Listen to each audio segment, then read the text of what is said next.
করতে যাবেন, রাষ্ট্রের কোনো কাজ করতে গিয়ে রাষ্ট্রীয় কাজ সম্পাদন যখন করবেন, ব্যক্তিগতভাবে কারো কাছে কোনো উপঢৌকন নেওয়া যাবে না, এটা ঘুষের পর্যায়ে চলে যাবে। কথা বলেন ঠিক কিনা?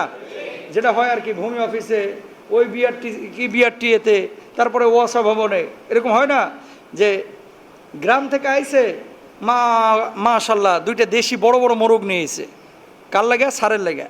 স্যারের কাছে ফাইলটা দিয়া ওইদিকে স্যারের ড্রাইভারে বলছে যে এই যে দুইটা মোরগ দিলাম, স্যারে বলে দিস স্যার ফাইলটা গেছে একটু সিগনেচার করে দেন। এটা জায়েজ নাই কিন্তু আপনার জন্য, বুঝতে পেরেছেন?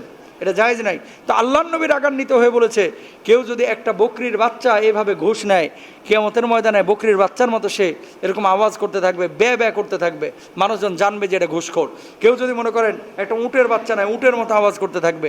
কেউ যদি মনে করেন এক টুকরা হারাম এরকম গ্রহণ করে, আল্লাহ সুবহানাহু ওয়া তাআলা এটাকে স্তবক জমিনের মতো ভারতের একটা সম্পদ বানায় দেয়, তার গলার মধ্যে ঝুলিয়ে দেবে।